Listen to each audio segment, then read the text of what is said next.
Tonight I tell you a little story about lies, deception, and fraud, and almost murder. This is a little event that took place here in central Alabama, and we were on our way through Harpersville the other day, and this is where the little story unfolded and took place. And I want to tell you about that on this Alabama adventure.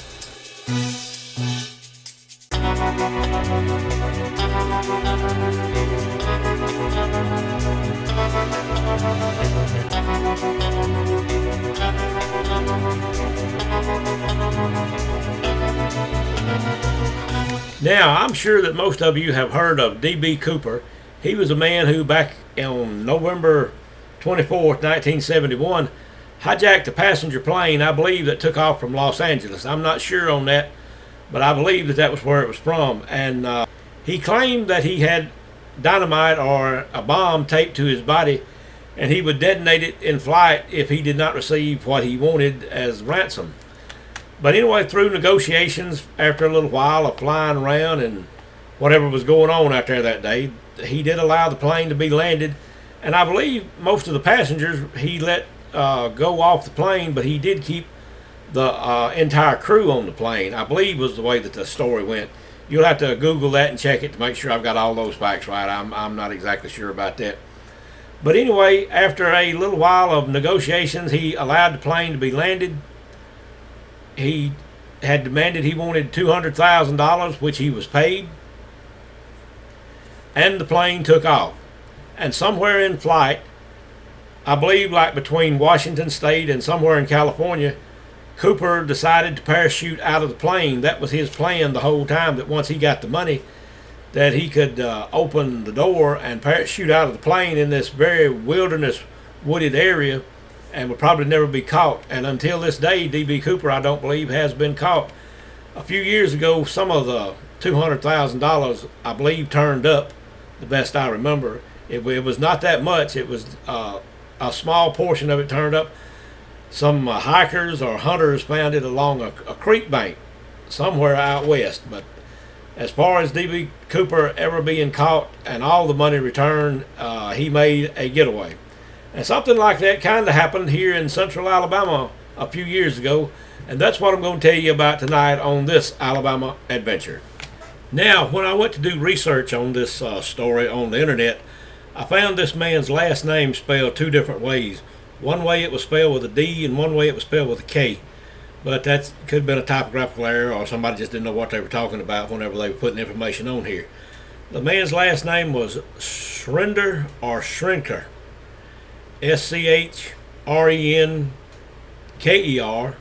and then I saw it another way, Schrender. So I'm not sure of the exact spelling on it, but you could Google it, I'm sure, and find one way or the other maybe.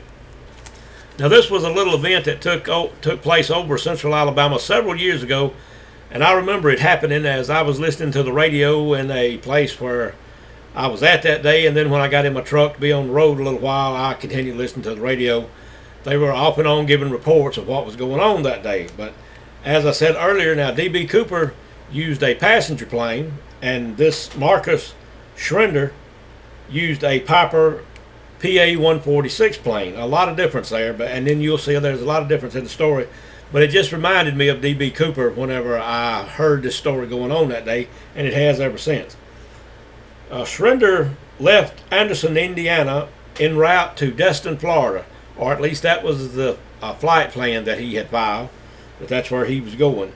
And somewhere in flight over central Alabama, as he came over central Alabama, he contacted air traffic control and told them that the windshield had imploded in the craft. Now, imploded, most of you probably know what that means, but I didn't know what it meant when I read it. So I'm going to tell you, it means that the pressure, the wind pressure against the windshield had not blown the windshield out of the plane. It had actually blown the windshield inside the plane on him, in his face and his chest, and the windshield was blown back into the plane, was what he radioed air traffic control. I'm sure in Birmingham was where he contacted, or that's probably where the call went to. Okay, now when he radioed air traffic control, and told him that the windshield had come back in the plane on him. He told him that he was cut up severely, that his face and head was cut up very bad, and his upper body also had received severe cuts and lacerations, and that he was bleeding very badly, and that he felt like that he was not going to make it. Air traffic control instructed him to level off at 35,000 feet, and that was what happened there. And he did somewhere between Childersburg and Harpersville. To make a long story short, I'm going to tell you what he did, and then I'm going to give you the details on what actually happened that day. What he did was he parachuted out of the plane. He was not hurt at all. What he was doing was trying to fake his death and collect an insurance claim. Get a little carbonated water down to cut some pollen. What he did, he put the plane on autopilot and headed it toward the Gulf of Mexico. And as I said, he parachuted out of the plane. Okay, now air traffic control doesn't know that he's trying to fake his death, but they think that they have an emergency in the air, that this man is passing out, he's probably dying, and there's about to be a plane crash somewhere in central Alabama. So they contact the Coast Guard is the first thing they do, hoping by the height that they had him to set the plane to 35,000 feet, that it will make it at least to the Gulf of Mexico, where it will crash in the Gulf away from a residential populated area. So the Coast Guard dispatches 2 Coast Guard cutters for that particular area of the Gulf of Mexico, and they go to watching their radar, and men with binoculars and this type of stuff go to searching the skies, looking for this plane, hoping that it's going to at least make it into the Gulf of Mexico before it goes down. In the meantime, they think, well, it might not make it to the Gulf of Mexico, depending on how much fuel he had, that it could crash in a residential area. So air traffic control, I'm sure, contacted Maxwell Air Force Base in Montgomery, because they dispatched 2 F-16s to go up and search and find this plane. And you say, well, why would they send up 2 fighters to find a plane? How can the fighters help to get a plane down? What I believe happened there, the reason that they sent these fighters up, the fighters have computers and radar and well-trained pilots. That's what some of their main expertise is, locating enemy targets. And that's what this plane would have been this afternoon, was a target. These men will visually be looking out the cockpit. They'll be using computers and radar that's on the plane to try to locate this other plane, so they will know where it is. And should it start going down, then they can alert other emergency crews to get to that area. But anyway, it was just a few minutes later, the F-16s find the plane, and they radio back to air traffic control that they have located the plane. The windshield is intact. The windshield has not blown into the plane. They cannot see a pilot inside the plane, and they have gotten close enough that they can see well into the plane, and there is no one in the plane, but the side door of the plane is open. So they still don't know exactly what's going on. They still don't know that this guy had a parachute yet, and that he did parachute out of the plane. They think, well, it's possible that he could have accidentally opened the door if he was losing a lot of blood and was passing out, as he told him he was, and he could have fallen out of the plane. So they alert county sheriff department and county rescue squads, and a search is put underway for this man's body. Well, possibly has fallen out of the plane. So anyway, this search turns up a parachute. They find a parachute that's tangled up in a tree somewhere between Harpersville and Childersburg. Now it's beginning to dawn on them. Maybe this guy parachuted out of a plane. Maybe he's trying to fake his death, or something else has happened. So anyway, they get the parachute, they get the serial number off of it, and when they trace down the serial number on the parachute, which didn't take very long that day, they find out that this guy, this Shrender, had purchased this particular parachute only a few days earlier. So now they know that he has parachuted out of the plane, that he is more than likely not in the condition that he has told them that he's in, because where they found the parachute, they didn't find him. They didn't find anybody. They only found a parachute, and they could tell where it had been unfastened for whoever was in the parachute to get out, but it was tangled up very well in a tree. when he did parachute out and he came down in this tree, he did receive several injuries there, none life-threatening or anything like that. But he did receive some cuts, and I believe he received a broken arm or a broken wrist, from the best I remember. You might want to check it if you want the details on it.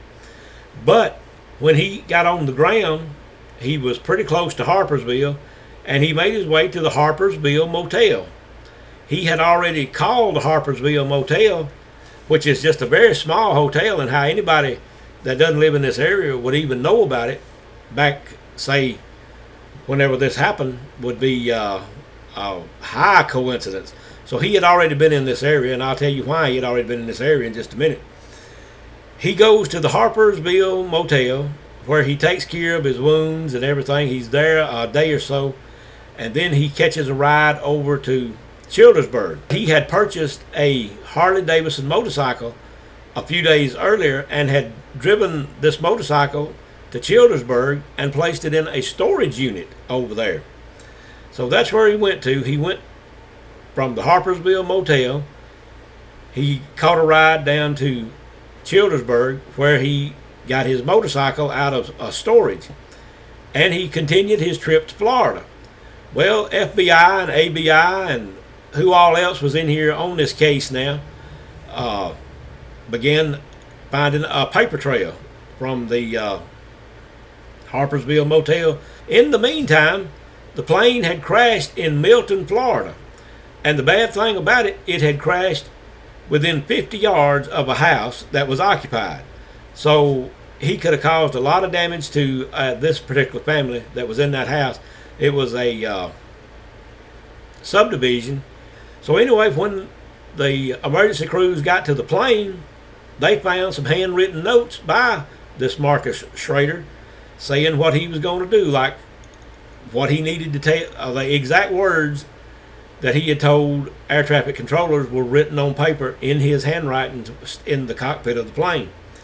So the paper trail was beginning to come together, and the investigators were putting it together, and at Harpersville Motel they found some notes that he had written about a campsite that he was going to in Florida.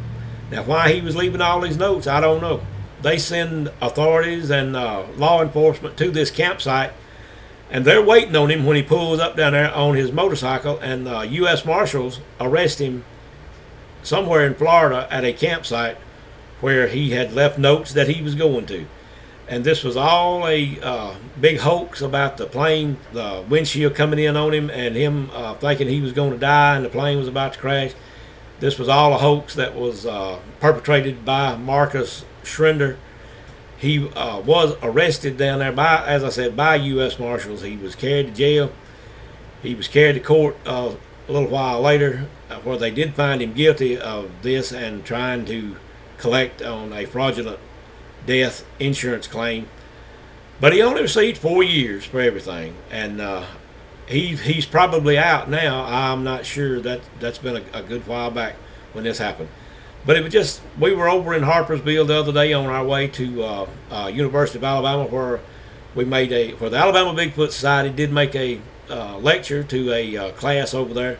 And as we went through Harpersville, it just dawned on me about this incident that happened several years ago, and we thought we would do a little Alabama adventure out of it. Now, on the way over to Tuscaloosa, we went on up 280, and as we went through a little town called Chelsea, Alabama, we ran across this, and I want to show you some old cars and a buggy that we found that day.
As always, I'd like to say hello to my granddaughter Madison. I would also like to tell you that the Alabama Bigfoot Society is run completely out of pocket, and if you could see your way of making a donation to the society, whether it be money or equipment, it would be very much appreciated. We have a place on our website on the front page where you can make a donation, and if you have an equipment donation, just go to the Contact Us page. There's a place there that you can contact me, tell me what you have, and I'll make plans to get with you and be very happy to take whatever type of equipment that you could pass along. As I said the other day, whether it's a camera or anything from a camera to a vehicle, we have some type of use that we could put it to, and we would be very appreciative of it. And I guess with all that being said, we'll be looking for you next time on the next Alabama Adventure.